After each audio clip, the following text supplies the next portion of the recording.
What is up, A team? Welcome back. Awesome here. Hope everyone's having an awesome day. Or not, depending where you're at, but I hope it is awesome. And yes, we're back at it today to talk more about crypto. The cryptocurrency markets are kind of fluctuating up and down right now. Obviously Bitcoin hitting back into the 94s. You had Ethereum going back into the 32s. Now they're coming back down. I mean, we saw that with the RSIs. We knew that at some point they would come back down to some level here. You're starting to see that now with XRP and with Ethereum, Bitcoin, all that kind of stuff. But overall, I mean, the markets have trended really nicely. And the big question out there right now, I don't know if anyone's actually following this or not, but the biggest question out there is whether or not we have a 4-year cycle. I think that's the biggest question: is are we on the 4-year cycle or not? And some people believe that we are. Some people believe that we're not. And I think there's a lot of data out there to tell us whether it happens or not. I mean, and it's up to you to decide what you think is best. But just follow the data. Just follow the data. Follow what it is, and make your own determination of what you think it should be. So, Santa Rally canceled. I don't think the Santa Rally is canceled at all. But yeah, before we jump into it all, I do want to say what's up to the A team in the house here. We got Just Maui in the house. What's up, bud? We got Pipeline, Tim Shea. We got the Mayor of Crypto in the house. What's up, my guy? We got Tony Punch. What's up, buddy? Crypto Kyle, Travis. Good to see you, buddy. Observer Dude. What's going on, man? Z Gold's in the house here. Let's effing go, dude. Yeah. Hey, Andrew. What's up, Andrew B? Good to see you, man.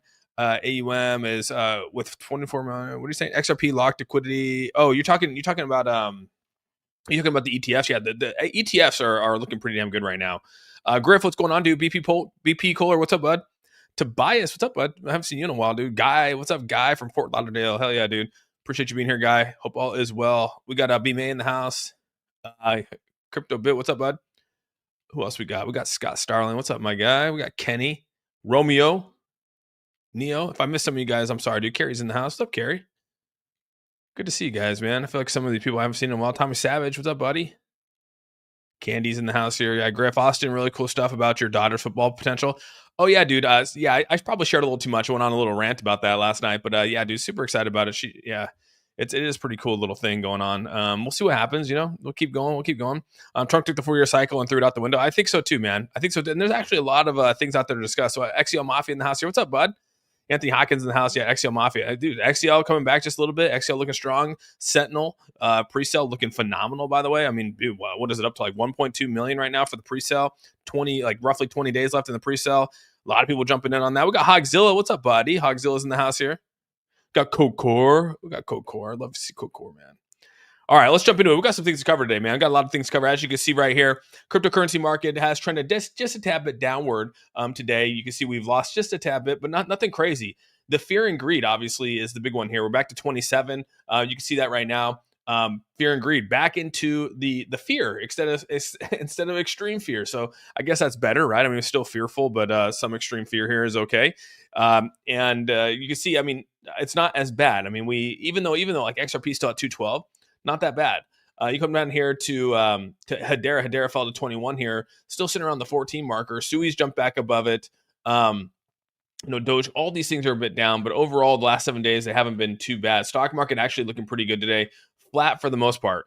Still in the green, so looking good, but flat. I mean, we're talking two points up on the Dow. We're talking 2 points up on the S&P 500 and 15 points up on the NASDAQ. Obviously, this is a big week going into next week. We have the Fed's decision here. Are we going to cut rates? Are we not going to cut rates? Like, what's going to be happening here? And that's kind of what it is, dude, is what's going to happen. Next wave, what's going on, buddy? Good to see you, man. Appreciate you being here. Good to see you over on the TikTok side. So, yeah, we saw the fear and greed here. As you guys know, Treasury Besant comes out and says that 2006, he came out on CNBC. He's come out on multiple channels, and he said that 2026 is going to be a great year for the U.S. economy. Some people believe that, some people don't. People might laugh at it, but that's kind of where it's at. Is that a lot of people out here are believing that 2026 is going to be a bad year. Some people out here believe that 2026 is not going to be a good year. So it's just kind of a funny argument as to whether the 4 cycle exists or not. If we have a bad year, that means that the 4-year cycle still exists. If we have a good year going into 2026, that means that the 4-year cycle is literally cut off at the knees. So there is a lot of data out here, and I think that's kind of what I'm going to be talking about today. You can see right now that it's pretty crazy watching the short liquidations happen. Like a massive short liquidations loom. Over 3 billion in Ethereum shorts will be liquidated if Ethereum breaks over 3,500, and BTC, if they moves past 98K, puts about 5 billion more at risk. What's crazy, if you actually zoom out on this and look, the max pain is still on the upside. So you can see right here that roughly about 8 billion in shorts will get liquidated if BTC pumps 10%. So, I mean, that puts it roughly at what? I mean, almost back to 100,000 for Bitcoin. So if Bitcoin gets back to 100,000, I mean, you're talking about 8 billion in liquidations. If it says right here that if it goes to the long side, if longs happen here, or BTC dumps 10%, the longs will lose 6 billion. So the pain's on the upside. The shorts are way over. You know, when you talk about overextended, the shorts are actually well overextended here. Soul is a good term. Hell yeah, dude. And one message you have on Telegram, man. I hope you're having a great day. I'm the one messaging you. I don't even get Telegram, bro. Telegram's crazy. I don't touch Telegram, dude. So Soul is looking good. Hell yeah, Juan Christian. Yeah, I like Soul, man. Soul looks good. I think that's in a good spot. Hopefully this time next year XCO will be a 1 billion. That'd be crazy if it is, dude. I love that. We're looking at potential government shutdown at the end of. I saw that the 2026 thing. My prediction under 80K till FOMC, then Santa Rally, baby. You think so? You think it's going to fall under 80K this week before the rate cuts? How bullish should we be about 2026? I mean, we'll show the data, dude. We'll show the data. We'll take a look at it here. Let's start jumping into the data here. So I've shared this chart before with you guys. This is periods when to make money. You know, this is kind of blurry. I don't know if you guys can see it or not, but the A level up here is years in which panics have occurred and will occur over again. So people swear by the 4-year cycle. People are out there saying that the 4-year cycle is here. It's all the 4 year. I even talk about the 4-year cycle, and it is based off the debt cycle of where we're at right now. But realize that played out only 3 times. The 4-year cycle is only played out 3 times. So over the last basically 12 years, 4, 8, 12, yeah, basically almost 16 years, the 4-year cycle has played out.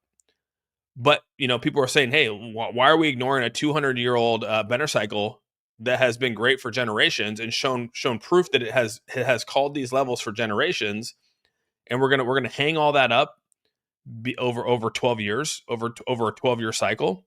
We're gonna change 200 years of cycling over 12 years of cycles. And so that's basically what it came down to. The 4-year cycle only exists when people thought Bitcoin could be used as money. But since people are now realizing that it's nothing more than just basically a normal asset, it now will follow liquidity cycles like any other asset that's out there. And I kind of agree with that to some degree here. But what it comes down to is 2026 is supposed to be a year of good times, high prices, and the time to sell stocks and values of all kinds. So this has been played out. And if you go back and actually look at every single one of these dates, 1926, 35, 45, 53, 62, you talk about this chart that's out here, and you go back and look at 2023 was a rough year, right? 2023 was a year of hard times. 2022 and 2023 was not a good time, right? We had massive inflation.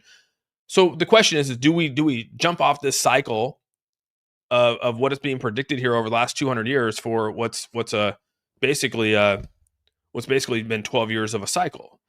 Telegram has way too many scams. Telegram's crazy, bro. Monad just barely hanging on. Yeah, Monad's still out there, still doing its thing, dude. Yeah, that's crazy. And it is crazy because when you start to look at these cycles actually add up. Like, just go look at it yourself.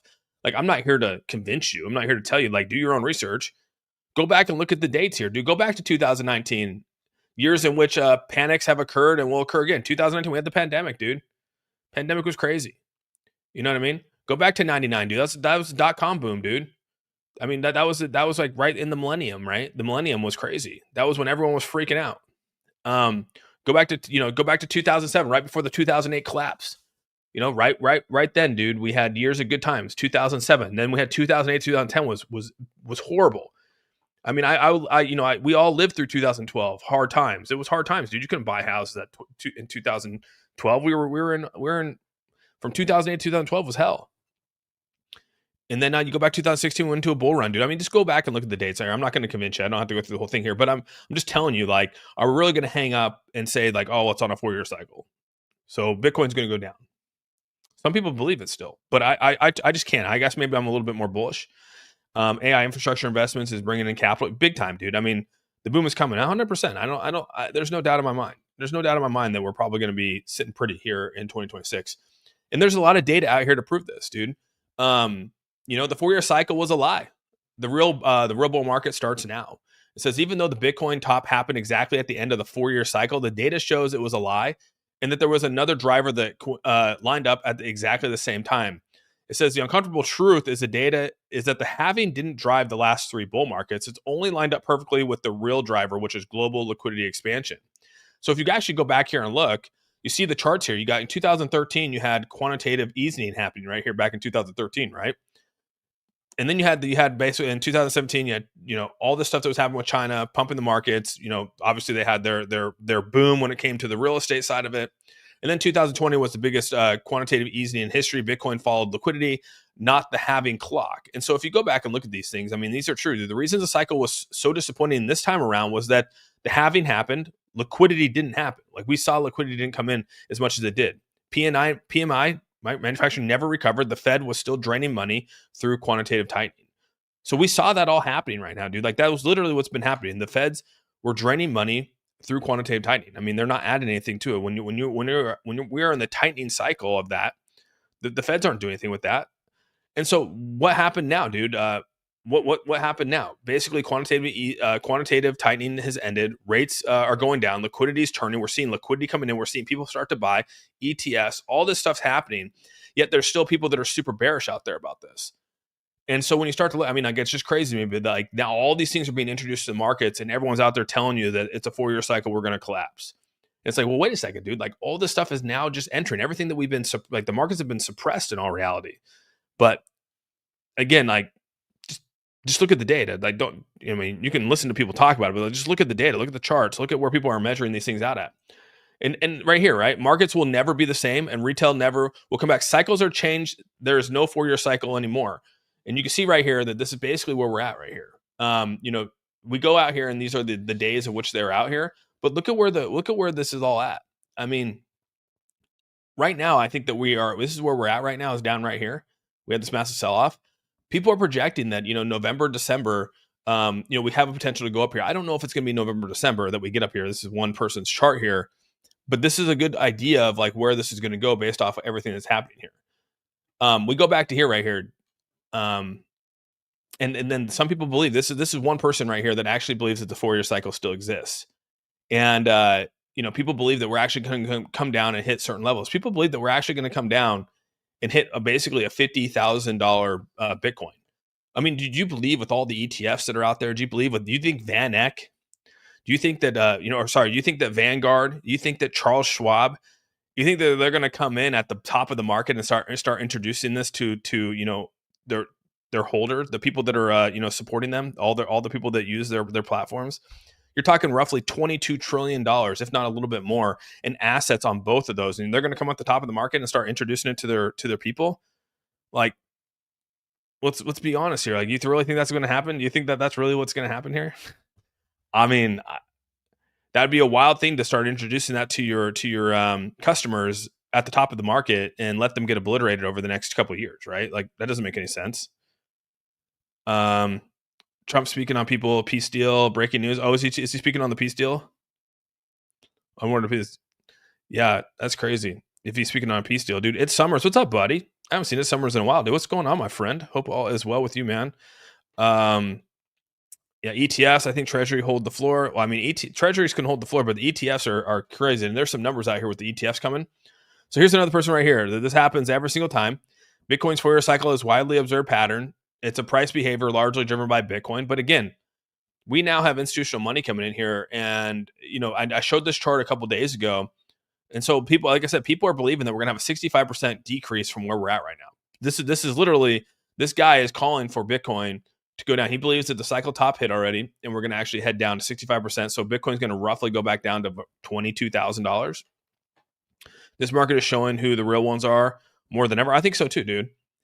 I think so too, Tim. I couldn't agree more. But again, so you have people on both sides of this arguing both sides on whether we have. And if you go back and actually listen to Raul, I'll play the video again today. I think it's a good video to place out there because he gives a good perspective as to like where we are. I played it a couple days ago, maybe. If you guys don't know, his name's Raul Paul. He's come out multiple times and made some videos. He's the banana hammock guy that I talk about a bunch of times. And he came out and made a video. I don't know when it was. Had to have been 2 days ago, maybe. I probably had to go back and find it real quick. But he made a video like 2 days ago talking about it, and he actually has a really, really good point about it. So that's the part that I like, is he actually makes a really, really good point about why the 4-year cycle is no longer in existence. But some people still believe it's on. Here's another guy. This guy, CryptoCon. I showed you guys this chart before, and he actually did a really good job. I'll give him credit for this because he actually does a really good job. Back in January this year, he actually came out here and put this chart out. January 6th, 2025, put this chart out saying that in 2025, in March of 2025, we're going to have a downturn. Then we're going to pump up to October 2025, and we're going to have a downturn. He actually called that out. He called this out, and this post right here was actually in January 2025. So I'll give the guy credit because that's actually what played out. You can see right here, that's actually played out. It came up, it hit March, came down, the sell happened, we came up to October, we had the sell. However, what he's saying is that we're actually going to continue in a downward trend. He believes that we're actually going to continue down to the next cycle here. So basically what this means is that we're going to eventually come down and we're going to hit a bottom between 2027, 2026. We're going to hit this bottom and then start to build back out just like every other halving. So he's calling basically for another 2 years of a downturn before we actually get back into a halving here. And I just don't know if I can see that. I don't know if I can see another 2 years of a downturn to then pump up into the halving. I don't think the halving is not going to control Bitcoin right now. Halving, maybe before halvings controlled the cycle of Bitcoin, but I don't think that the Bitcoin halving's going to control it this time. So that's his prediction here. And I mean, he was spot on. I'll give it to him. He was spot on with this. I can't deny that. I can't deny that. But where this is lining up right now just doesn't make sense for me from like a math standpoint and where we're at. Also, and one thing I want to show out here too, I forgot to show this, is that if you go back and actually look at the chart that he just pushed out here, you can see that at the levels of what we're at right here, this is the extreme fear. We talked about this yesterday. Every time that we hit a peak, we come down, we hit this extreme fear level, right? Or I wouldn't say extreme fear. Well, I mean, I guess every time of these have hit extreme fears or maybe just into the fear level, we've had a nice little bounce back. But every time we actually hit extreme fear, we do have a rally. And it doesn't mean that we have to hit all-time highs for a rally. I mean, just realize we're going to have a relief rally. Does that mean that we're going to get back to a 126,000 Bitcoin or a $5,000 Ethereum? No, I'm not saying that. But what I am saying is that I do see us getting back to, roughly maybe a 4,000 or a $4,500, $4,500 Ethereum. I can see that happening, right? I can see us getting back to maybe a 110, 115 Bitcoin on this relief before maybe another downturn. And that's the relief rally. A relief rally isn't like, hey, we're going to hit all-time highs. Maybe we do. But I mean, a relief rally is that we rally from where we hit bottoms. And it's all a matter of how liquidity folds and how the economy is at that time to whether we take the next step up. And so we very well could go into 2026, Q1 and Q2 and pump to new all-time highs. But it all comes down to the amount of liquidity that's going to come in. That's what it really comes down to. The 4-year cycle is not that it's over, is that it's being manipulated extensively. It probably is. But the thing is like you go back. I mean, there's only been the 4-year cycle started. The Bitcoin 4-year cycle started 12 years ago.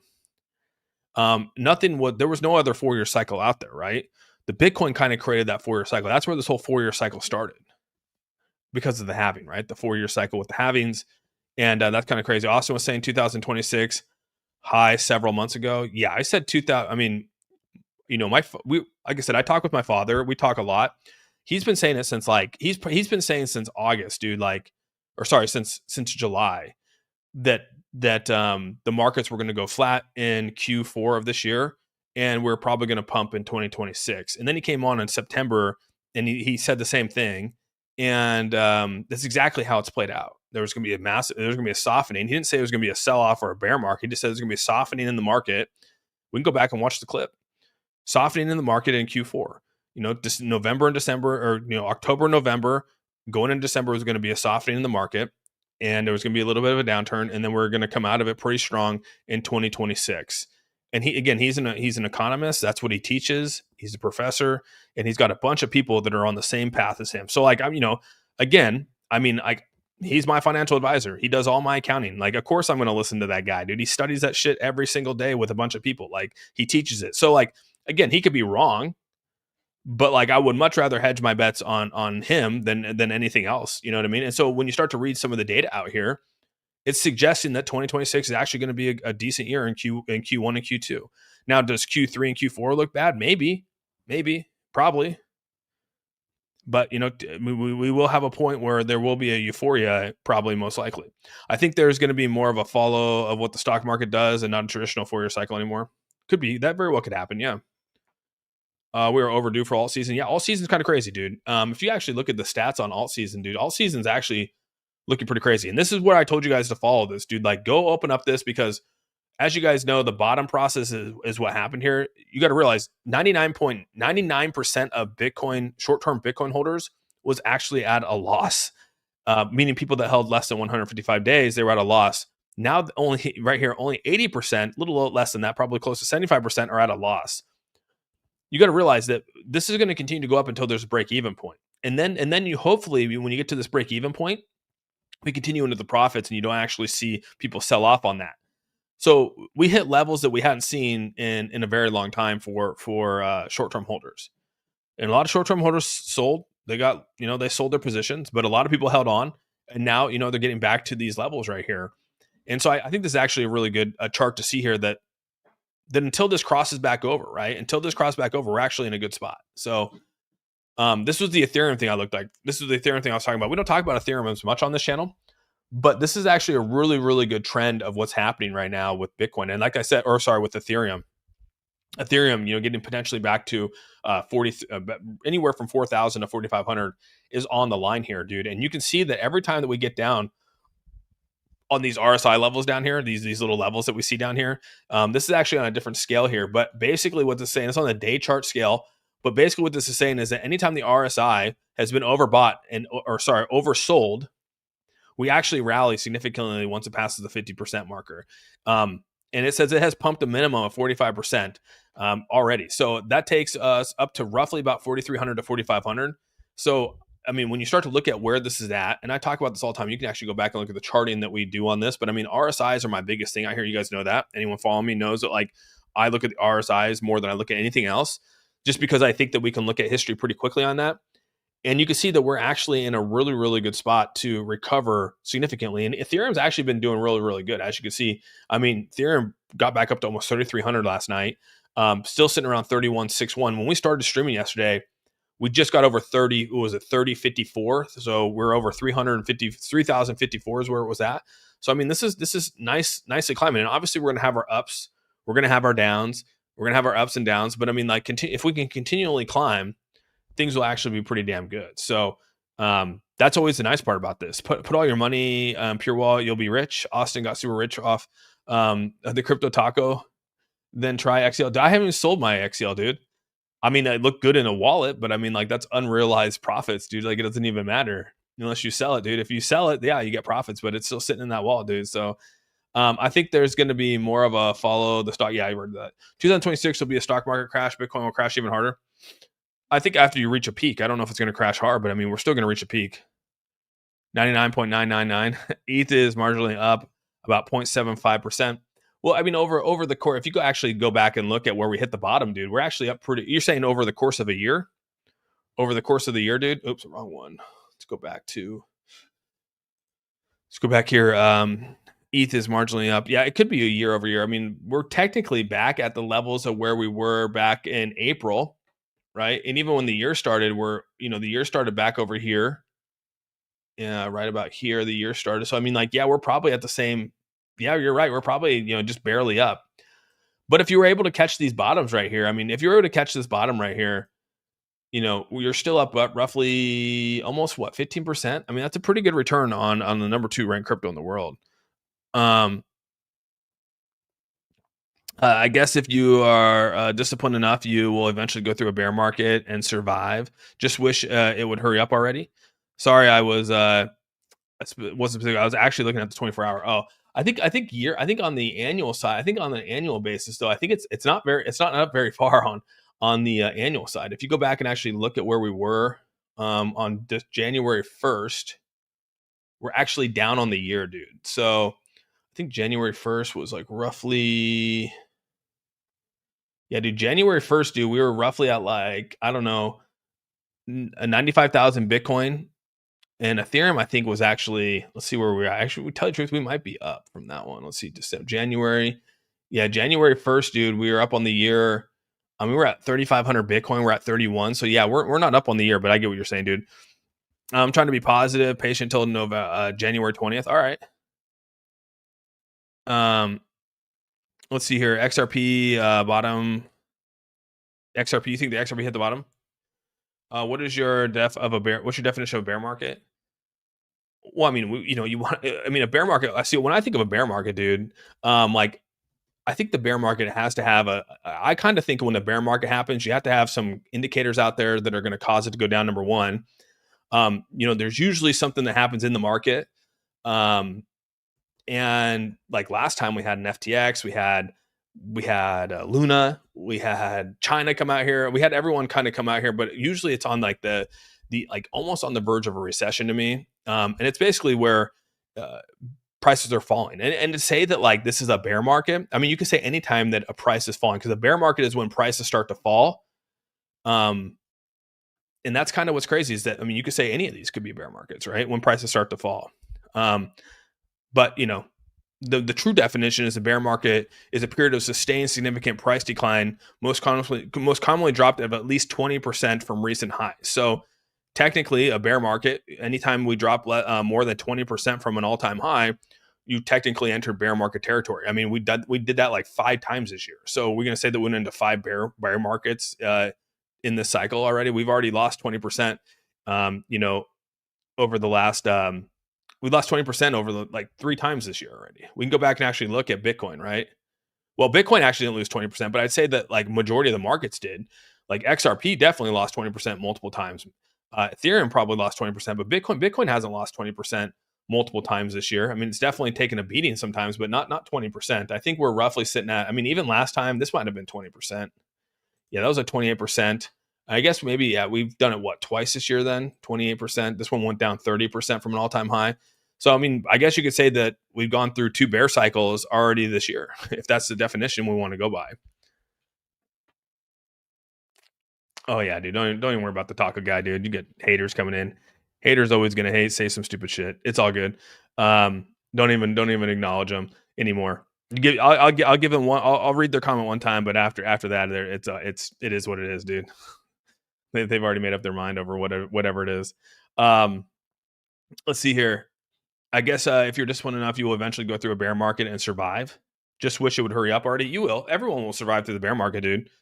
Everyone's going to survive through the bear market. We've been through them before, dude. We'll go through them again. But Ethereum's going to, I mean, I think ETH and Bitcoin are definitely going to rally back upward. It's going to happen 100%. And a lot of it's based off these ETFs. I talk about the ETFs a lot here and how they will continue to rule the space. And I do believe that, dude. Yeah, you got some, you could throw some Daves up in the chat here for that guy. Always got some Daves up here. So yeah, you know that these ETFs are a big part of this, right? Not just crypto ETF, but just ETFs in general. And I mean, even what's happening in Japan right now, you're just coming back and you're seeing, look at this, dude. The ETF holdings have swollen even from the Bank of Japan. Like these ETFs are the real deal, dude. Like across the board. I'm not just saying Bitcoin ETFs, just ETFs in general. Allows people to put money into them. But you go back here and we talked about this. I mean, BlackRock, Fidelity, Grayscale, and other ETFs have bought roughly 138.96 billion worth of Ethereum. I mean, like the ETFs will continue to rule the world, like 100%. Not even a question, dude. We've opened up that door now to allow these ETFs to run the space. And like we said earlier, I mean, now you got Vanguard on board, you got Charles Schwab on board. Like, I don't even know what that's going to do, right? We're going to allow people with 401ks to come in and start investing, and people are already starting to do that. My buddy's starting to invest heavily with his 401k into Bitcoin. So, I mean, these things are happening right now, real time. Random guess, Austin, based on your beard, voice, and hoodie, can I guess you drive an F350 Super Duty diesel with exhaust? How dare you? How dare you, Chris Ryan? How dare you talk about Fords in this chat? Fords have been blacklisted from this chat. That's it now. I need to block that word now. If you've been here, you've heard my story with the Fords, dude. That's funny, dude. With the exhaust delete, nah, dude, I don't do any of the exhaust delete stuff. Yeah, I don't know. I'd not drive a Ford, bro. I'm actually going to throw you for a loop. I drive a Tesla, dude, and a minivan. So there you go, dude. I drive a Tesla and a minivan.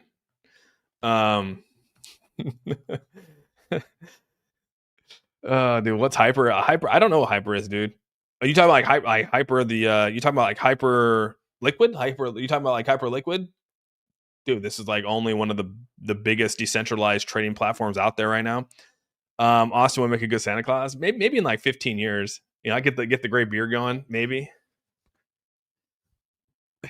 Austin is a reformed Ford guy. Well said, guy. Well said. Haters gonna hate always, dude. A plaid Tesla. Actually, it's not plaid. It's not a plaid Tesla. Nah, I didn't go.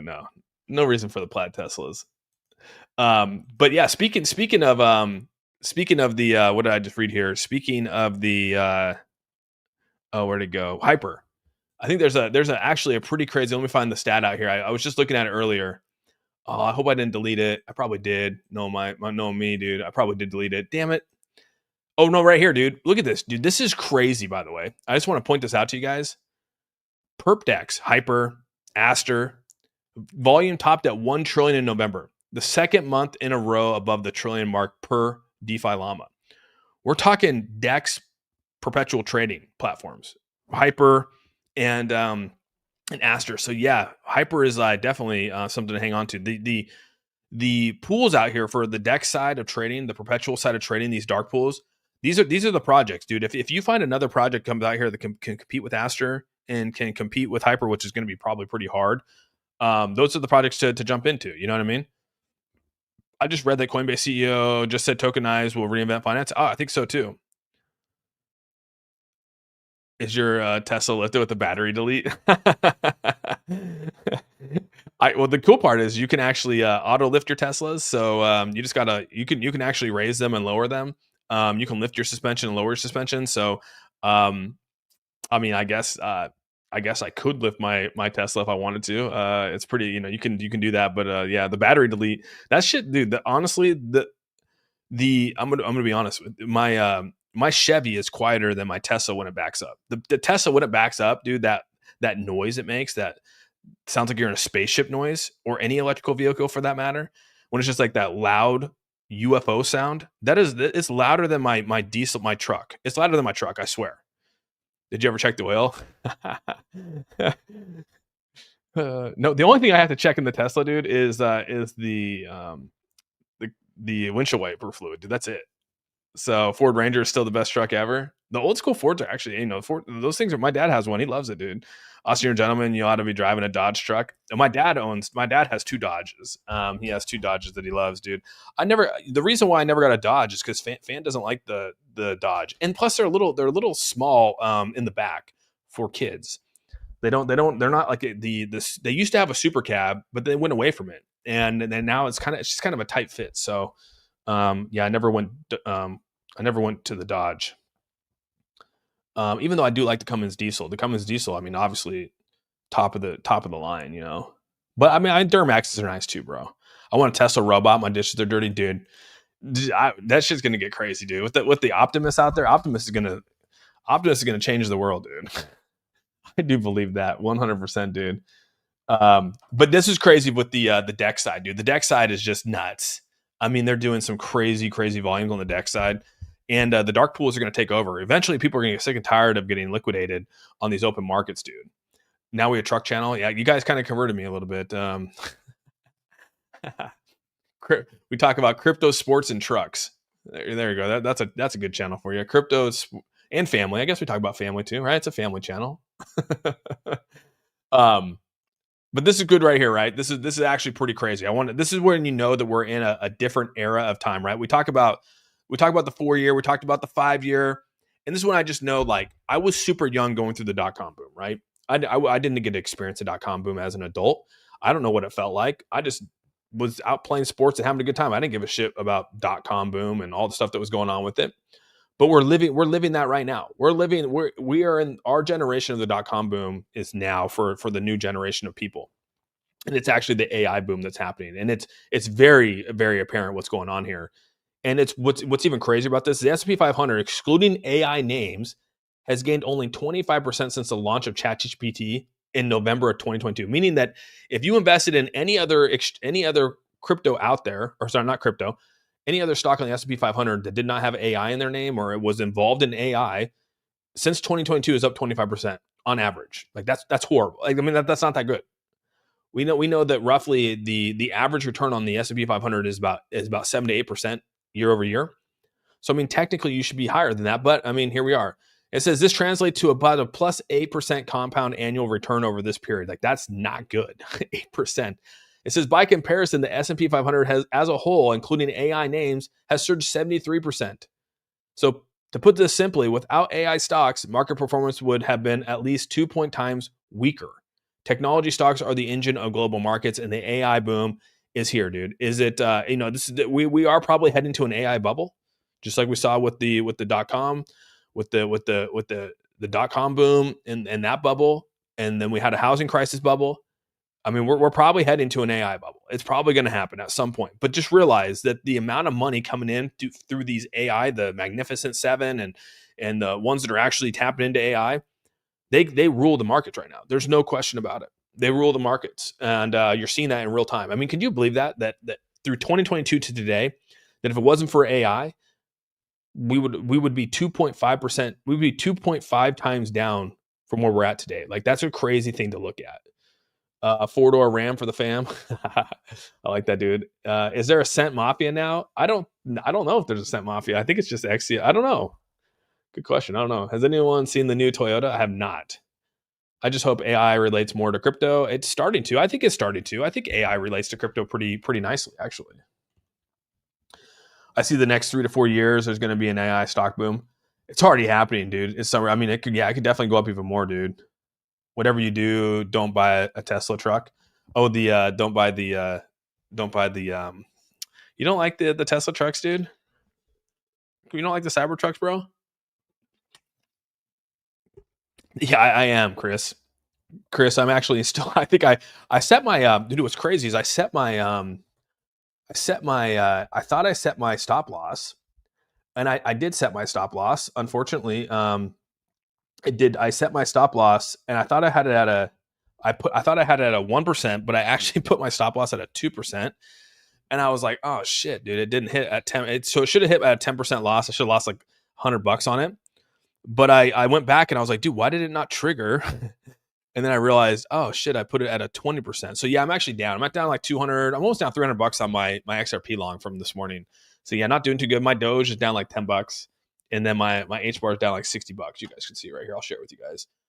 Don't win them all. But yeah, I'm getting a little beat up right now. But I messed up on the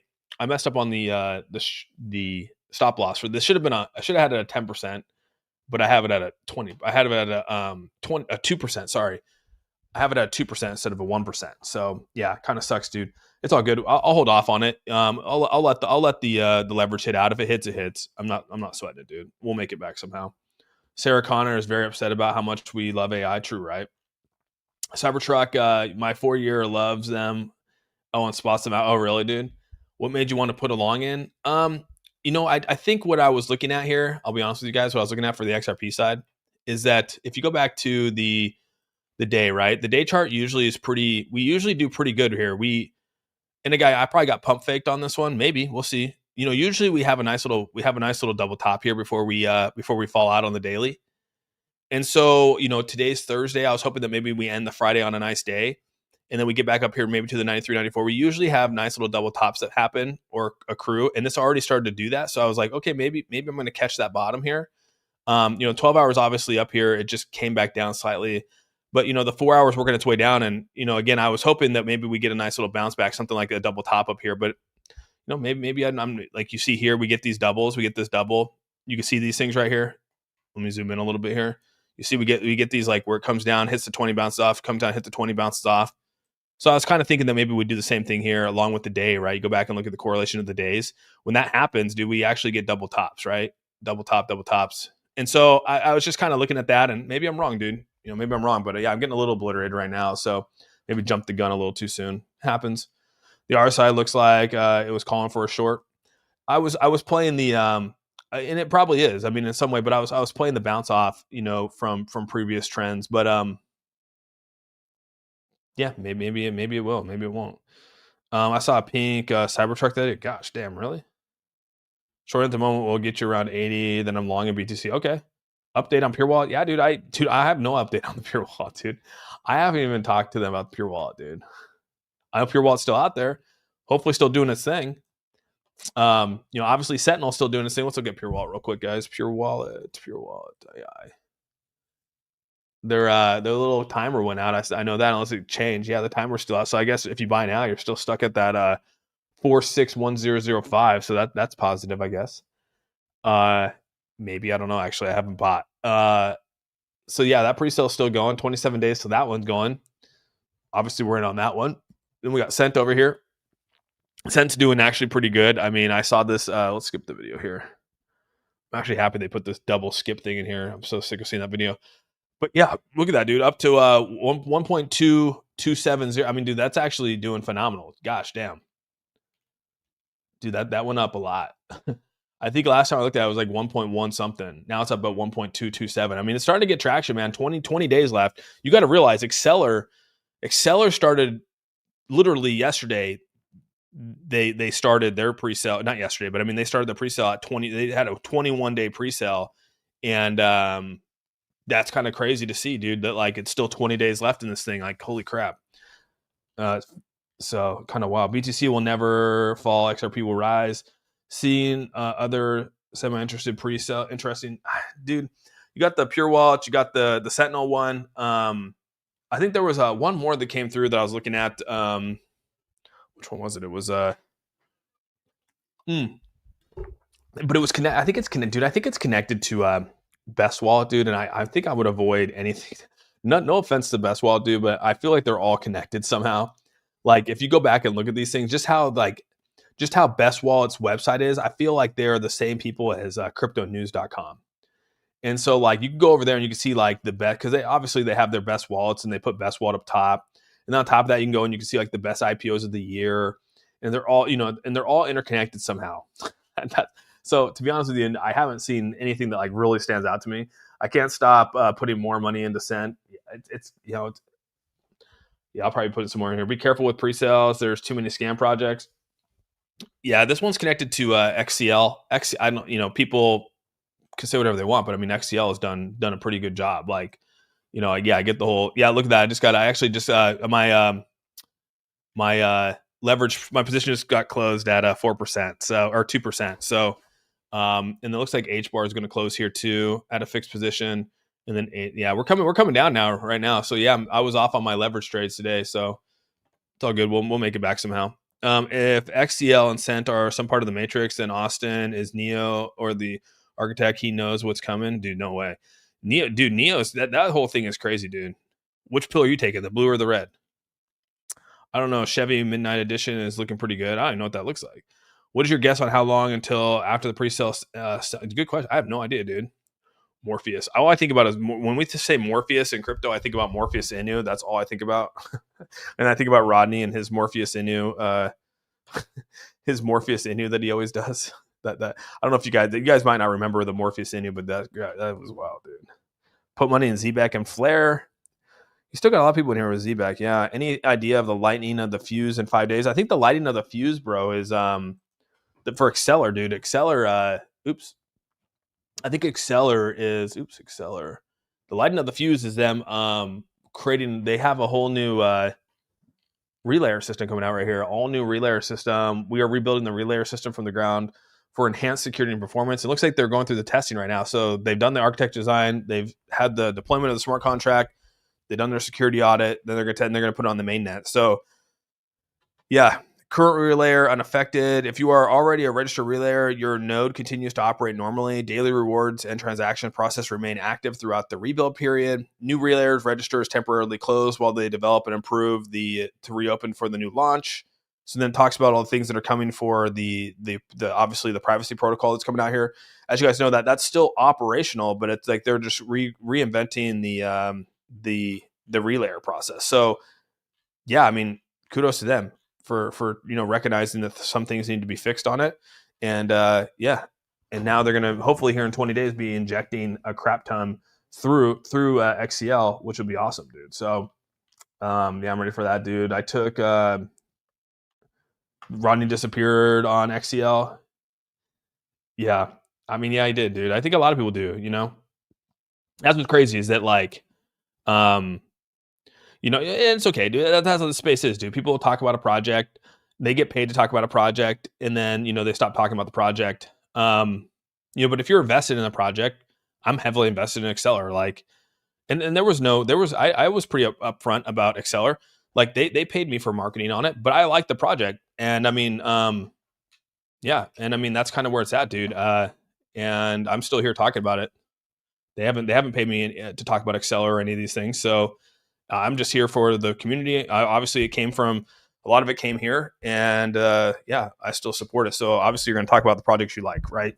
So I mean, that's how the space should be. I mean, if you like the project, you're going to stick talking about it. We talk about XRP, we talk about Bitcoin, we talk about Ethereum, we talk about the projects that we like on the channel here. XRP doesn't pay me, Solana doesn't pay me, Ethereum doesn't pay me, Bitcoin doesn't pay me. So I mean, you should talk about that. I mean, that's what these channels are about: is to talk about the projects that you like, and the people that like them, tend to come here and watch. So, oh, Ronnie's and Ghost. Do you see the market continuing to dump through the weekend or pumping? Well, we're having our Thursday correction. I mean, kind of a spot on right now. I mean, Bitcoin's obviously going through their Thursday, Friday correction, and we'll see what happens here. But this obviously coming out seeking, there's liquidations in here. I mean, I just got. We'll see if 10.37 was my stop loss. So maybe the exchanges are seeking out stop losses right now. So we'll see, dude. Down 8K, haven't sold. Are you talking about for XCL, dude? You were paid to talk about Pure Wallet, not XCL. I was paid to talk about it. I told you guys I was paid to talk about XCL, dude. Yeah, that's how the marketing all started. And then Pure Wallet, dude, I haven't been paid for anything for Pure Wallet, bro. Pure Wallet. I haven't done any marketing. I haven't taken anything for Pure Wallet. And I've talked about Pure Wallet a ton on here. And the reason why is because obviously I worked on this, right? I worked on the interface of this. Like I went over to South Korea and spent time and energy away from family to like help build this. And obviously they're still building it. But I mean, when you open up Pure Wallet, that's my interface. They created it, but that's my setup. Like when you open up Pure Wallet, all that stuff you see, that's my setup. That was the build that we did back in 2023 in South Korea. And then it's evolved since then. But I mean, like, that's just the creation of it. But yeah, I mean, I'm not on the team here. Like I'm not part of the team of Pure Wallet. I just did it because I was with them. I was like working with them, and it was a cool experience, dude. I never had that experience before. Mm-hmm. Yeah, Pure Wallet's the one I'm not. I never took any marketing funds from ever. And my whole goal with Pure Wallet was to eventually be a part of the team. So when this first came out, when Pure Wallet first came out in 2020, I'll be honest with you guys, when Pure Wallet first came out in 2022, I signed a contract with them, but it was not. It was to be, it was to eventually be part of the team, like have ownership, like actually have an ownership stake in a team. But then some things happened, and the original guy behind it, he ended up doing some shady shit, and then NS Labs ended up taking it back. So NS Labs ended up taking back their product, right? So that was Pure Wallet. So NS Labs let the creator of it, who they had their MOU with and all that kind of stuff, that was using their product, they didn't pay. They did some shady shit. And I was pissed. I was like, I'm out of here, dude. I'm done with you guys. And then once NS Labs took it back over, which is Dr. Kim and their team back in Korea, that's when I came back on. That's when I was like, because I actually really like Dr. Kim. Dr. Kim is a really good individual. He's a really good guy, and he's actually very high up there in just the South Korean government. I mean, like it's crazy. So I was like, you know what, dude? Like dude. I want to see like the creation, like you want to see something go through, right? I mean, if you worked on it, you want to see it come to fruition, and that's kind of where it's at, dude. So yeah, and maybe one day I'll, work for Pure Wallet. I don't know. Maybe one day I'll be on there as an advisor or something. That was my goal from day one. And I've told you guys that multiple times. Like that was what my contract was from day one. Was I didn't take any marketing from them ever. I didn't take any funds. I just wanted a piece of the pie. Like when they actually start making money as a company.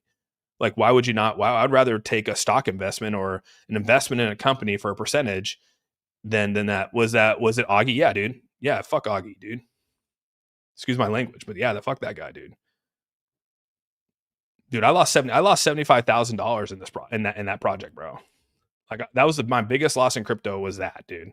I've already told that story, but like that was my biggest loss. So like you talk about shady people, dude. Like, yeah, you got to be careful, man, because there are shady people out there. And KYC, all this stuff, all this tech, all blah blah, all this great stuff.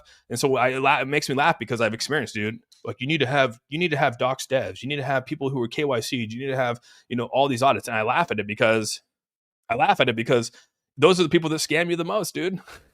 Those are the people that are screwing you the most, dude. The people that are doxxed. That's how I look at it, dude. So yeah, time for a little shakeout again. I know, right? It's coming down. It's starting to come down just a little bit here. I'm trying to see it happen here. Yeah, sorry to drop the F bomb, but yeah, I've already told you guys my feelings with that whole thing, dude. And he knows it. I said to his face. He knows how I feel.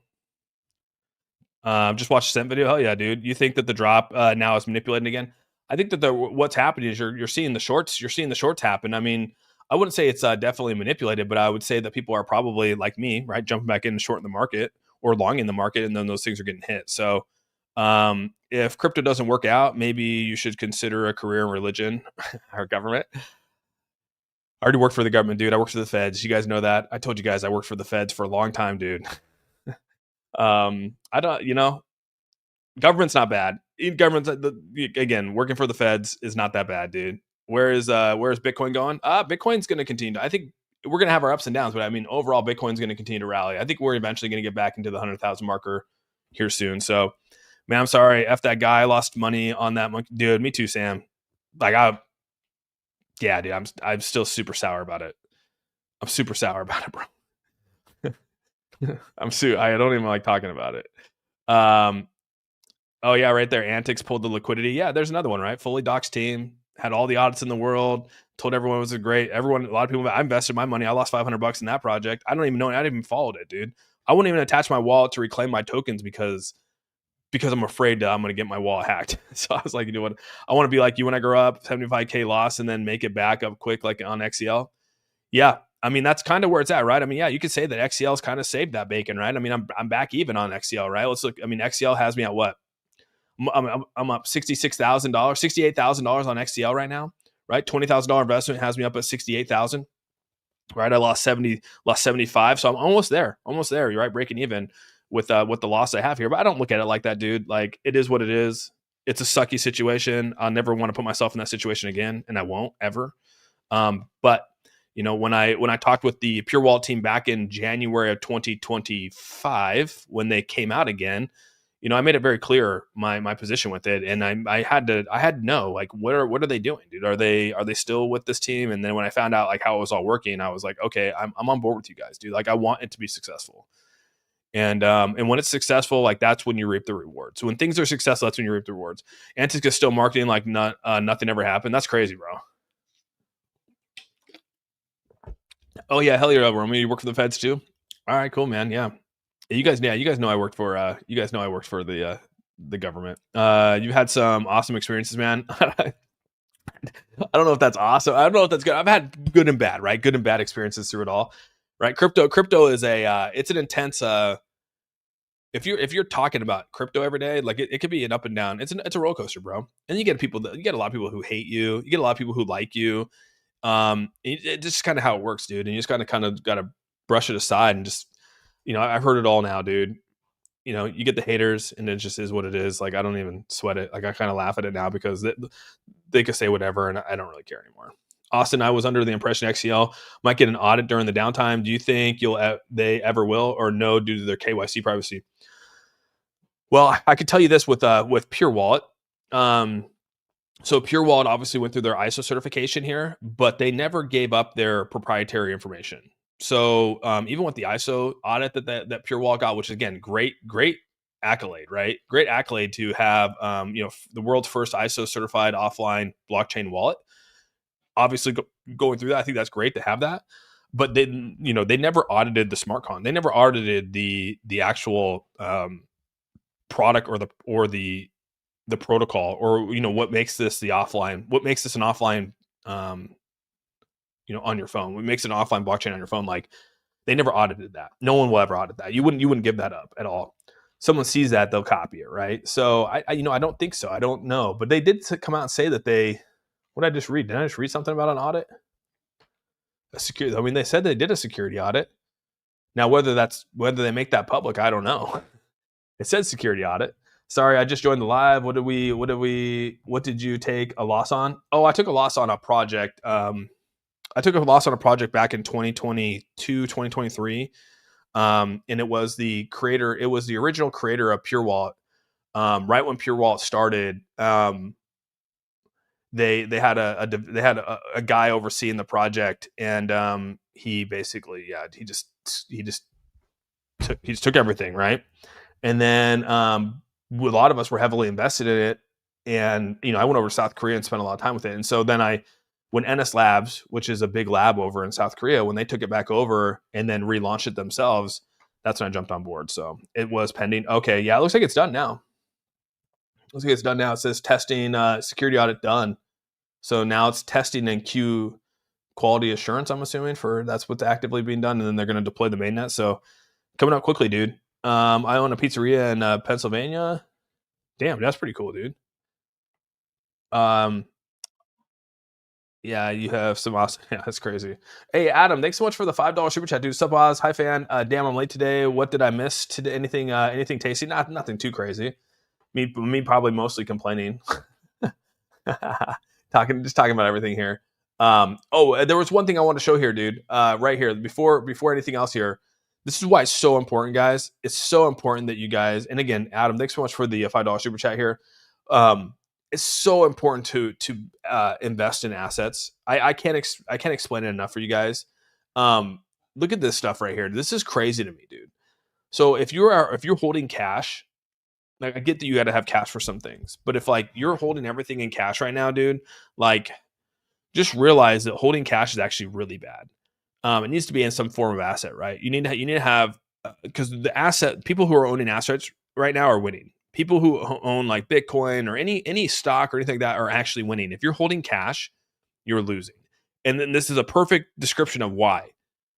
And it's right here. Since January 2021, food away from home prices have surged 28% to an all-time high. Shelter prices have risen 27% over the same period, setting records. Food at home and services other than rent have increased 25%. And it says, by comparison, average wages have only gone up 20% over the same time. So everything else has gone up significantly in price except wages. It says, furthermore, shelter costs have soared nearly 50% since 2015, the steepest 10-year increase since the mid-90s. And so wage growth has failed. Surging costs continue to go up of basic necessities. And realize that the only people winning right now in life, right now, in this space, are people who actually own assets. If you hold cash, you are losing. And it's because of this right here.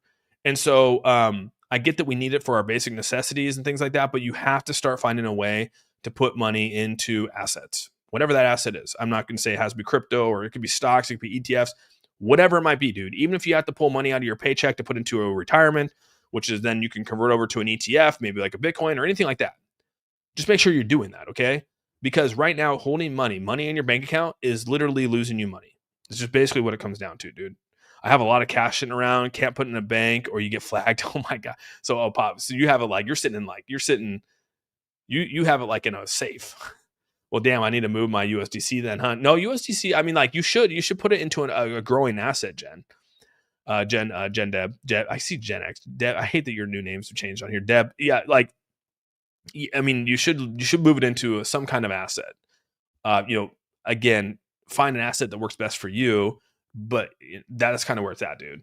Yeah, 274 liking, only 84 likes. I appreciate that, Crypto Bipto. Yeah, hit that like button for me, guys. As you guys know, my channel got flagged, which was, and I saw a bunch of people on X saying they're going to tag they're going to flag my channel, which is fine, but it did get a strike for something, and so it kind of got derailed off of the algorithm here. So yes, hit the like button, pushes up in the algorithm. Let's get this thing rocking and rolling, dude. Cost of living is up only 2.8%, and gosh, dude, you're saying that in 2026, 2.8%, Stan? Free pizza for the A team, dude. I would love some pizza, man. Pizza's like, you want to find like the key to my heart, dude. It's pizza. I'm a pizza guy, dude. Like, obviously, I follow Dave Portnoy. Obviously, I've been following Dave Portnoy for years. One bite, everyone knows the rules. I don't know if you guys do that, but I mean, like I'm like a pizza connoisseur, dude. I try to find the best pizzas everywhere. I have a lot of cash, yeah. Swarm going public in about 5 hours. Oh, damn. I have no cash, only crypto. Hell yeah, dude. UK crypto now property. Oh, is it really considered property now? Damn. I did not know that. Barstools. Yeah, dude. I'm good for it. Come through all. Hell yeah, dude. A big box of General Mills Cheerios, $9.99. I really also almost think, dude, that's crazy, right? That's crazy. I was just I was telling Fan, we usually go because like the kids like, we make like she makes spaghetti and tacos, and we'll do like a lot of things with like ground turkey. Uh and so we went to the store to like buy the Genio's ground turkey. It's 3 pounds. 3 pounds of the ground turkey. You could do a lot with it, right? And like I love eating like just the ground turkey with whatever. Anyways, it was originally $9.99, then it went to $10.99. Then it went to $13.99. You know what it is today? You guys know what it is today? It's freaking $24.99 for 3 pounds of turkey, dude. This is I'm talking about. This is like over like a year and a half to 2 year span. It went from basically $9.99 for 3 pounds of turkey to $24.99 for 3 pounds of turkey. I could not believe it, dude. I was like, what the freak? And then when it's on sale, it's like $19.99. And that's like maybe once every 2 months you get one. You might go in there and see it for like $20. But I couldn't believe it, bro. I was like, dude, I am so done with this stuff, dude. 12 gauge shell still cheap, Austin. True. Ammo is actually talk about cheap. I will agree, dude. Ammo is actually ammo is ammo is not a bad investment. That is so true, Road Dog. Ammo has not gone up a whole lot. I'll agree with that, dude. Yeah. I mean, yeah, it comes from China. Well, the good thing is the turkeys at most of the turkeys in America here, they actually come from the Midwest. So, as you guys know, we had the massive bird flu outbreak back in 2016. We actually had one this year. We had a pretty big outbreak this year in the Midwest as well for chickens and for cattle, by the way. And and so that was crazy. But I mean, yeah, we're starting to see. I mean, the turkey farm got obliterated, dude, back in 2016, and that came out of the Midwest. So yeah, Kansas, yeah, DC has a horrible gun. I know. Yeah, a lot. Yeah, careful with those. Wood fire pie, hell yeah, dude. New Haven, Connecticut got proper pizza. I know, dude. New Haven's where it's at, dude. I don't get to eat ribeyes every day because of that. But yes, yeah, ribeye, dude. Even New York steaks right now. A Costco New York steak, you're talking 4 steaks, and those packs are like $85 now.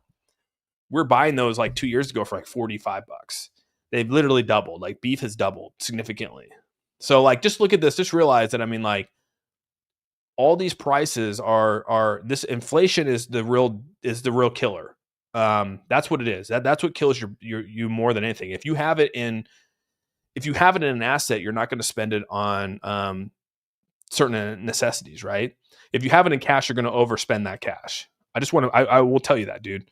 If you leave it in cash, you're going to overspend that cash on things like this. Move it into an asset so you don't overspend that. That's what it comes down to. The bird flu is fake, 100%. It's a way to control the food supply. Yes, a real life conspiracy.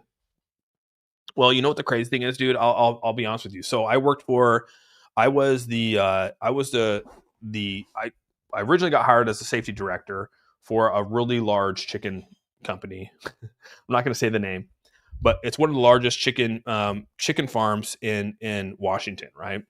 And it was back in 2015. I got hired on as their safety director, and then I became their HR director about 6 months into the gig.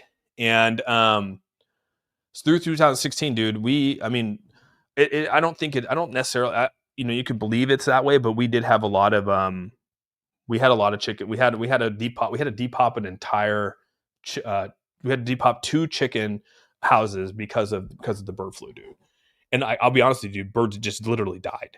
It was like they just like keeled over and died, dude. And so like it wasn't like this conspiracy. I mean, like you went out there and like the whole flock was gone, dude. Like in the cage, dead. You know what I mean? Like it's a real thing. And so I don't know, man. Like I said, it could be that. It could be a conspiracy. But I mean, like I actually witnessed it, so it was kind of like when you see it, you're like, well, yeah, that's crazy to come out here and you see like you saw yesterday there was 4,000 chickens, and you come back out there and there's 500, and then the next day you come out and there's 2. Like that's a crazy thing to see, especially when they're in like a hen house. You know what I mean? flocking around, walking around. It was an organic, no cage, cageless. You walk out there and they're all flopping around. They're all flocking around one day, and the next day you go in there and it's like, holy crap! It's like something came in there and literally obliterated them. No, just when there was bird flu was a thing. Yeah, yeah, it's a real thing. I mean, like the thing, it doesn't the one that happened this year, dude. So, obviously you guys know my background's risk management, right? That's my whole thing. So I read about like I'm heavily involved in like reading this stuff and like being a part of like the epidemiology side of it, and so that's like kind of where my background is from and doing all that kind of stuff. And so what it got crazy this year was that it was starting to convert. So the bird flu was actually it got in with the cows this year, dude. So cattle started to, and it actually got through the milk cows.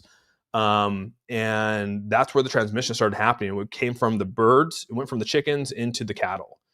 And then usually when that starts to happen, what you have to avoid, and the precautions that had to be taken from the federal standpoint this year was that to ensure that it did not get into the swine. So we want to make sure that the pigs, that didn't get into pigs. I mean, that's our biggest thing here. As you guys know, the pigs or swines have the closest anatomy to a human.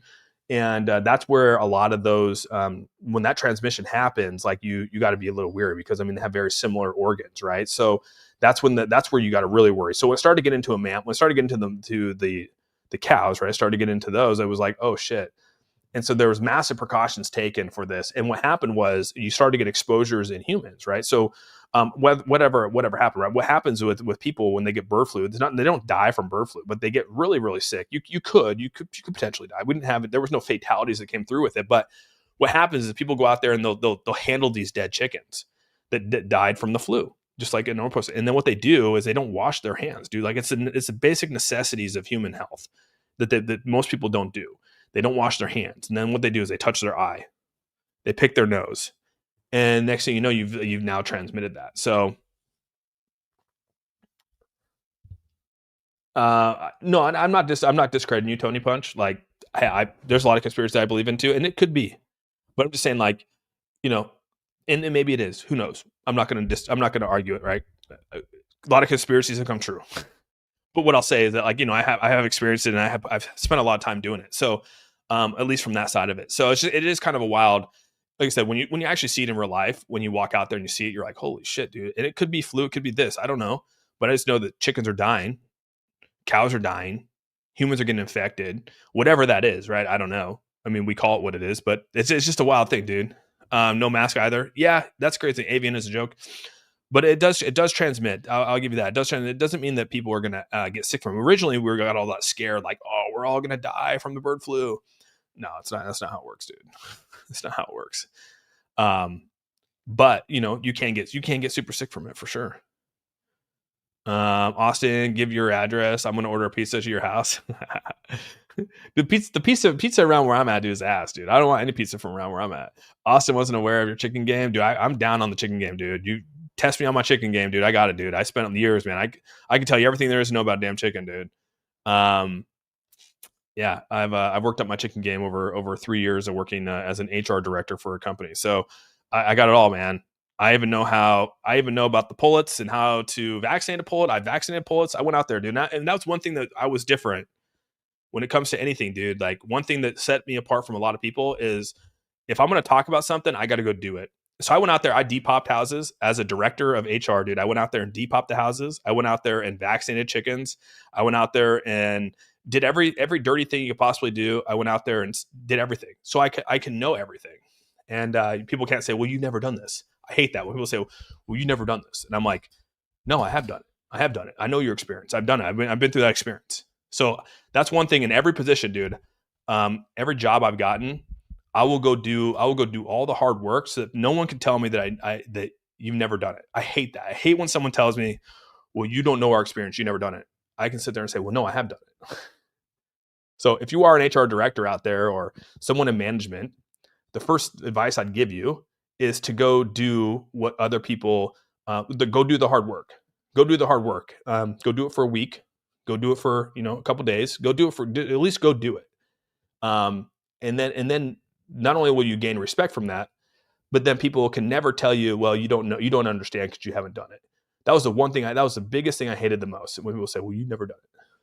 To this day, it still pisses me off. That's why I was like, no, I have done it. I have done it. I did do it. My chicken game's on point, dude. It's chicken, McDonald's chicken nuggets, chicken. Hell no, it's not. And I was working for we were we were doing eggs. We weren't doing poultry for meat. So I got a 4.6 star and open for 8 years. That's pretty good, dude. That is a great mentality to have. Live the same way. You got to, dude. You got to, dude. Like you have to. You can't be afraid to get your hands dirty, dude. Even when you're sitting in an ivory tower. As a director of HR and being a senior level manager for some of these corporations, you got to go walk the floors. You got to be out there, dude. Why is you might hate Elon, but why is Elon so successful? Elon's so successful because he's out on the floor. He's out there putting the work in, dude. You might hate him. You might not like him for his political views or maybe the way he is. But one thing you can't deny is his leadership skills of being able to go out there and relate to the average person because he's done it, right? He's out there on the floor. He's talking to people. He's doing it. He's, that's the right way, dude. That's the right way to do it if you are a leader, right? Lead by action, not by words. I think that's a true thing, dude. And that's how you get a lot of people to follow you, dude. Sub mode not on. It's probably why I got a bunch of haters in here. It's all good. That's middle management. That's middle management tribe. 1 week ain't shit. Yeah. Like I said, 1 week you got to do something, right? But you can experience it. I mean, even from an ivory tower standpoint, you got to, dude. You got to go out there. I mean, you go vaccinate chickens for a week, dude. You'll learn everything there is to know about a chicken. And trust me, dude. You don't need to work. You don't need to be vaccinating chickens for a month to know to experience what it's like to vaccinate a chicken, dude. Just go spend like 3 days in there, and you'll be like, yeah, that's a crazy experience. Go clean a hen house, dude. Go depup a hen house with 30,000 chickens, and tell me you need to have like more than 1 week in there. Trust me, dude. You only need 1 week to realize what those people experience. Like I promise you. You know what I mean? You only need to go through and clean septics, for a week to realize what the people have to go through to experience what they go through on a daily basis of cleaning septics. Like, I mean, just go through the list of things. You don't need more than a week, dude, to realize what they're going for, and you can relate and understand what they're doing, dude. Elon's great. He could have pushed censorship like all, dude. It would be crazy, dude. I only do chicken fights legally. Oh my god, dude. Take a drink every time this guy says, dude. Yeah, you'd be messed up, man. That's for sure. You'd be messed up, Dirk. I've heard nothing of this. No confirmation on this found. What are we talking about? What did Dirk say? I don't even know what Dirk said. XRP is a Ponzi scheme. is that the one, dude? Oh, that's funny, dude. XRP is a Ponzi scheme. I'm still buying a 3 pounds of ground turkey meat for $9.99. So where are you at, dude? Sorry to hear that. Oh, you're in California buying that? Where are you buying that at, bro? I got 40 chickens, 33 goats, and 1 goose. Gosh, damn. Oh, she's 7 months. That's so badass, Hogzilla, dude. I think you told me, dude. Congrats to you, man. We had a couple fathers. We have where is what's his name, dude? Freaking who's the other father in the chat here, dude? We had a couple that are pregnant. Dude, where are you at? Oh my god. We have Hogs obviously having a kid here soon, and then oh dude, who's the other dude? Damn, fan coming in hot with the food.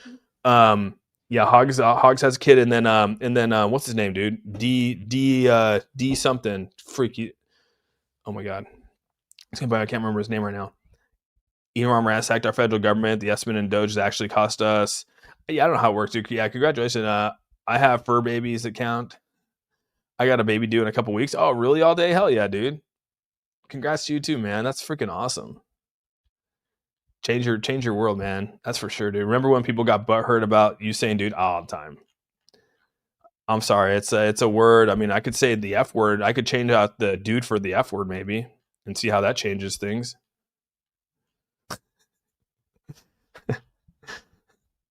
I have all the kids. Dude, I'm with you, man. I feel like 3 kids is enough. Hated having ducks. They smell. Oh, ducks are rough, bro. I hope it's not Dave. That's all we need is a Dave. No, dude, he's over here on TikTok. He was over here on TikTok. Dude, what's his name, man? It's going to piss me off. I probably got kids out there somewhere. Hey, speaking of that, dude, I found out during COVID, bro. So listen to this story time. Okay, I'm derailed the chat here. By the way, we've already gone off topic here. Sorry, you guys. If you guys want to hear another story time, I got another. And I might have told this story actually. Tell you the truth, I might have told the story already. It probably doesn't. It's probably not even story time.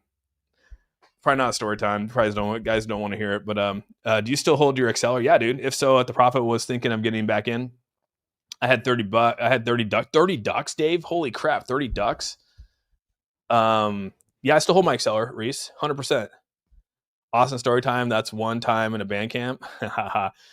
Do you do the Wyckoff theory? I do not. I like story time. All right. Do you guys want to hear a story? I might have already told this story though, so I don't know. Another story about you smacking down a granny for some Pokemon cards. Yes, sir. All right. That's crazy. Okay, I'll give you. All right, I'll probably lose some people here, but I'll give you. We love stories. Okay, I might have told you guys this. So back in December, or it wasn't December. When was it? It was probably November. Yeah, it might have been December of 2020. My dad calls me, and he says, "Hey, Austin, I just want to let you know, I just found out that I have a son." And, this was 2020. So I mean, I'm 20. What am I? I'm like 30. I'm like 34, right?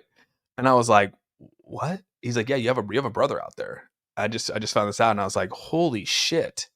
And I was like, "Really, dude?" He's like, "Yeah, man." So 4 years ago or 5 years ago, he did that. My sister made him do for their whole genealogy, for the whole ancestry.com thing. But I think it was called like 23andMe. She convinced my dad to do 23andMe back in like 2015 or 2016 or whatever it was, right?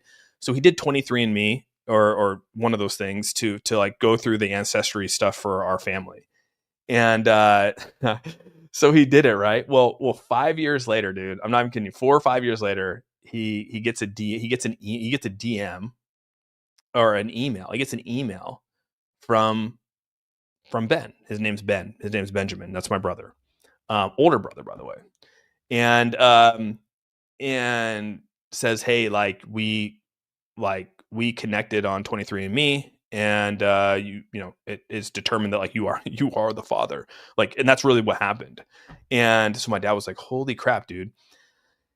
And I was like, "Wow, that's quite the craziness, right?" To hear that. So my dad tells me about it. My dad's super upset, super upset. And I'm like, "Why are you so upset?" And he's like he was just so upset that he missed to see another one of his kids grow up. He didn't know that kid was out there, right? And so when he was telling me the story about and then he found out who the mom was, and it was just it was a week-long relationship that they had when he was he was in the special forces. Obviously, you guys know my father was special forces in at Fort Lewis here. Just had a random fling with a lady, and she ended up getting pregnant. She never told him, and obviously he got deployed. He went to Grenada, all this kind of stuff, and then they never connected again. And so this kid basically grew up without a father. And this lady was she's obviously, I don't know the whole story. I don't pry, but I mean, he didn't grow up in the greatest of circumstances. And that, which kind of hurt my heart too, because, obviously my father is a very, giving father. And, I grew up in a good family, and to think he didn't. And my dad was super upset about it. Super oh my God, I just missed out on 35 years of this kid's life. And, yeah, crazy. It was just a crazy event, dude. So we ended up meeting. And what's even crazier is he grew up 15 minutes from me, dude. He grew up 15 to 20 minutes from me. Yeah, and that's what kind of is crazy about it, dude. Is that he lived right down the road, basically, dude. 20 minutes away from me. He grew up. Never knew he existed. Grew up in the area, and then yeah, and so we ended up meeting him. We ended up going out to dinner, meeting him. And dude, he looks just like us.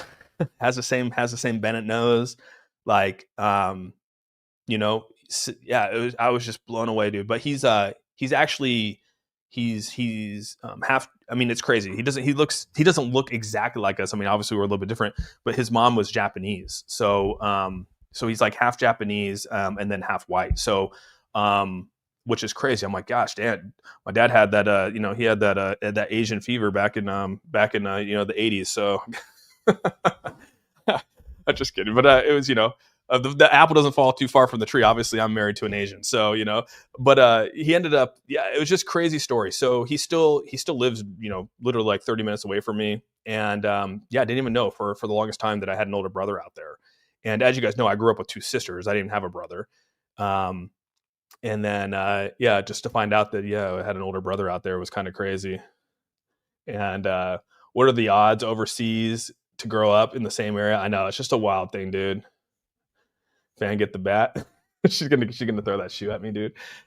But yeah, crazy story, dude. So we ended up that's kind of like how it all evolved. And I don't know where the story just came from. I don't know how I was how did I what came up to make me say this story? Didn't someone say something? Oh, we talked about the somehow the DNA thing came up. Yeah, my sister took a DNA test and linked up with ended up being my 18-year-old daughter last year. So yeah, I found out and met my oldest daughter about a year ago. Holy crap, Anthony! See, that's crazy to me, dude. That's badass. Congrats to you, dude. 23andMe sold their data to a company. I saw that, dude. I actually did see that. You are the father, dude. Imagine the back child support. No, and so my father and him have they actually have a good relationship. They talk all the time. His name's Benjamin. We don't talk a whole lot, we just have a lot. I have a lot going on with my own life, and he has a lot going on with his. I mean, he has 3 kids. I've never met his kids. I sometimes I feel like I need to probably, I don't know. I guess like, I don't know how to do that. You know what I mean? Like, I was 35 years old when I found this out. Like, how do you build a relationship with someone, after 35 years, yeah, he's my brother. Like, and maybe I should take more of a proactive approach. Sometimes I do feel a little bad that I haven't like taken the initiative to like maybe get to know him better. I did work. When my house burned down, he did help me. He did help me with all my building supply. He works for a big building supply company. So he helped me with all the discounts on the building supply. So I just like, I don't know, man, he's come over, he's eaten dinner a couple times, or he ate dinner at the house a couple times, or one time here with us. But it's like, I don't know, man. I don't know how you start that up. You know what I mean? I really thought you were about to say that you found out that you were related to Fan. That is not happening. Asian persuasion is real. 100%. Did you tell him to buy the dip? I did.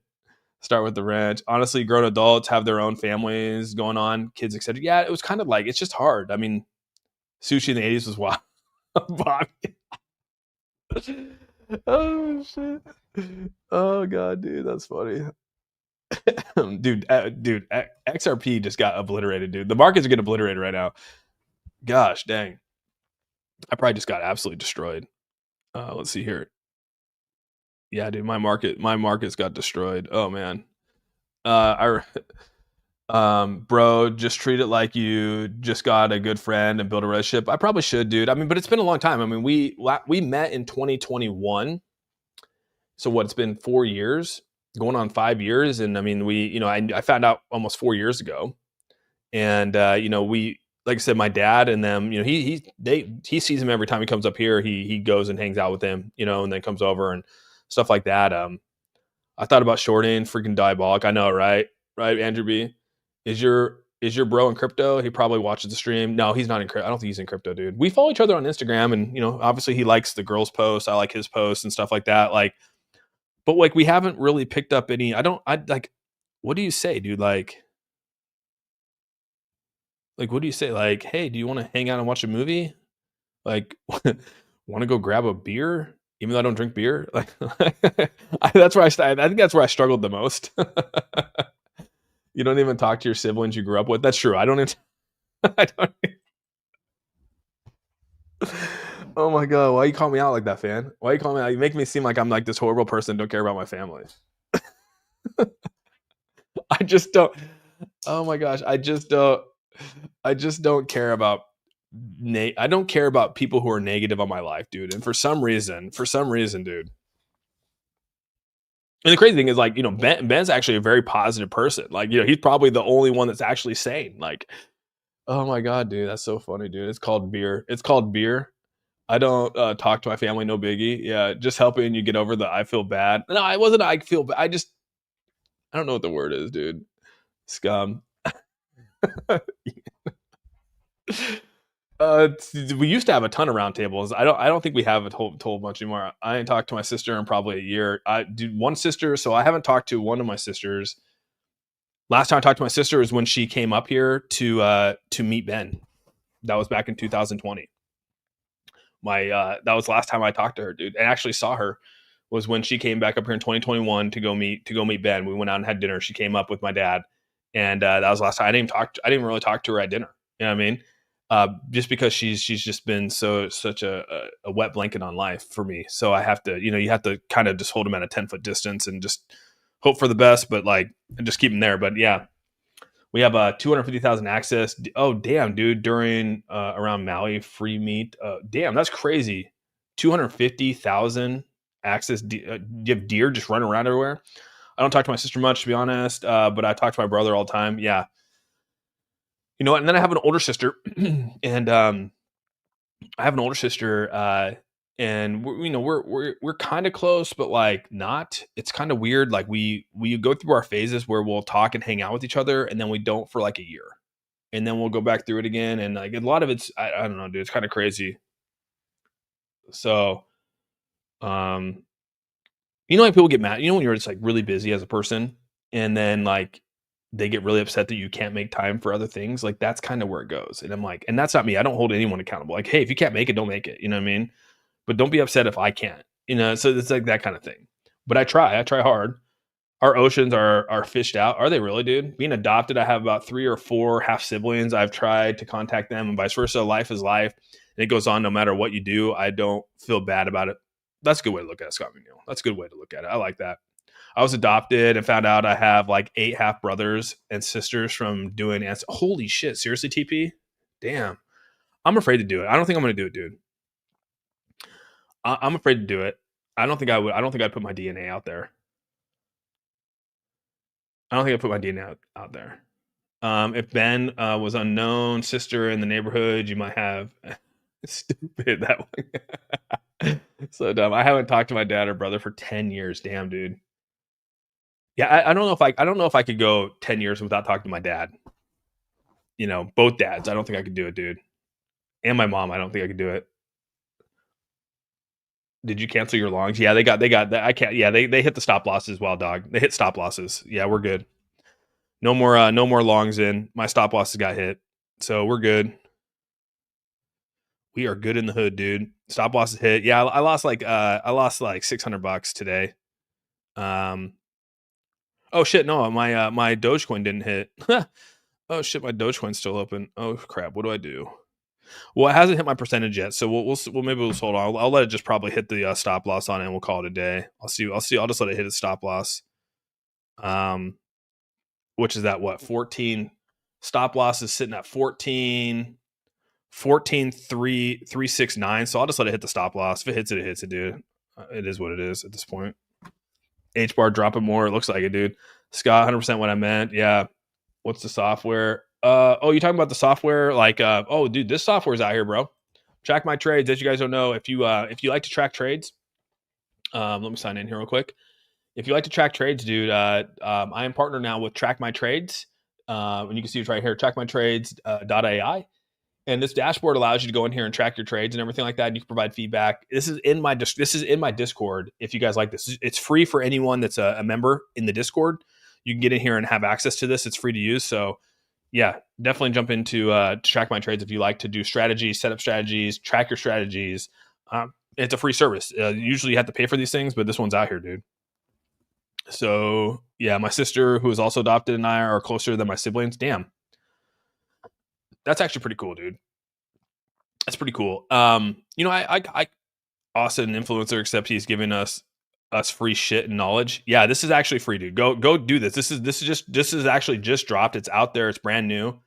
And it's actually pretty legit. The guy behind it, his name's Mo. Awesome guy.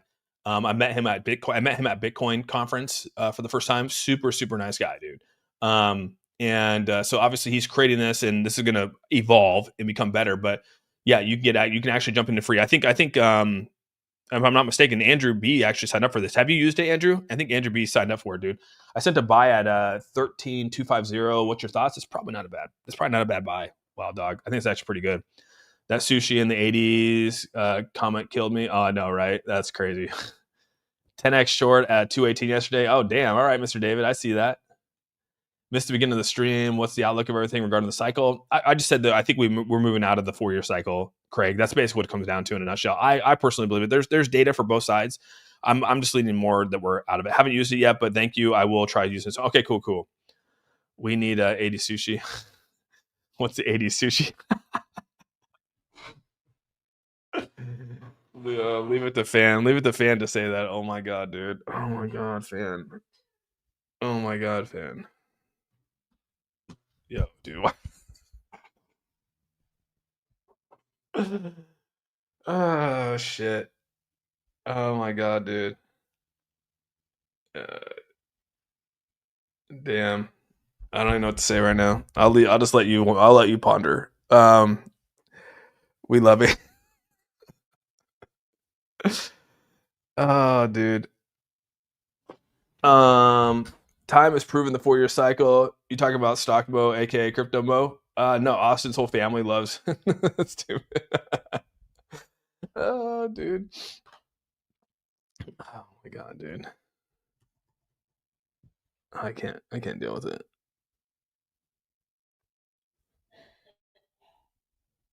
Oh. Oh. The ETFs aren't ETFing. They're probably selling right now, dude. Let's just go to Arcam. Just go to Arcam. We'll see if what they got going on here. Arcam Intel platform. I bet you we click on BlackRock. BlackRock's probably selling right now. Oh shit, they're actually buying. Wow. Okay, let's see if Grayscale. What's Grayscale at? Oh shit, I didn't click on it. There we go. I don't care about Gray. They're buying, so shit, I don't know. Maybe they're not ETFing, dude. All right. Love my Austin. What's up? My granny love in the house here. They're what the effing. It's good to laugh. It's good to laugh. Yeah, it is good to laugh. The stream is cracking me up today. Yeah, it was good. It's good, man. I can make you 50s. Yeah, 50s gross, bro. Stop, granny love. Can anyone explain why the market is going down? I mean, I think you go back and look at the indicators are, if you go back and refresh these indicators are suggesting that, right? I mean, obviously the 4 hours working its way. 4 hour peaked out up here. 4 hour on Bitcoin's coming down. Obviously Ethereum's coming down. XRP is already coming down pretty hot. So fair value gap had to be hit here. This fair value gap got filled up at 207, bounced off to 207. We'll see if maybe 207 can be the next leg here to build off of. It's right there in the middle of a fair value gap. We don't probably want to go below 207. So maybe 207 was the buy. I wonder where ETH is on a fair value gap. I mean, ETH is 29 would be the fair value gap for ETH. I hope it doesn't go down there. It'd be nice if we stayed above the 3, but oof. Yeah, and then Bitcoin's sitting right around the 8.8. Could come back down to the 8.8 before we take the next leg up. The RSI on XRP needs to reset. Yeah, looking like it, dude. Please don't say people are selling. I know they are, but why? People are probably, it's probably liquidations happening right now. Honestly, the liquidation markets are controlling it, dude. Your dad needs a YouTube. My dad's crazy, dude. My dad's wild. You guys gonna be able to follow him. Someone referred to Asian fever in the 80s to 80s sushi. Yeah. But all right, guys, I've been on here for an hour and 30 minutes. I got to go get some things for the kids. They are building gingerbread houses, and I decided to put my name in the pot to provide some supplies for them for their. I think they're building it tomorrow. Maybe it's tomorrow, Friday. I think it's Friday tomorrow. So I got to go get them some freaking supplies so I can hold up my end of the bargain for the school. I don't want to be I might be a bad sibling or a bad brother or that kind of stuff, but like I'm not a bad. I'm not bad when it comes to ripping off the school. I want to go help supply them. You know what I mean? But just kidding. But yeah, with all that, guys, I hope you have a fantastic day. Please make sure you give this video a thumbs up. If you haven't subscribed, hit that subscribe. I appreciate you guys for listening to me rant on about crazy story times at the end of streams, random story, random things, dude. But I appreciate you guys holding through. Makes it fun. Makes it makes it funny, dude. So not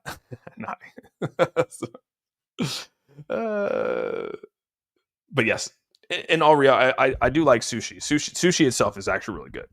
I mean, like the real sushi. If we're talking about real sushi is really good.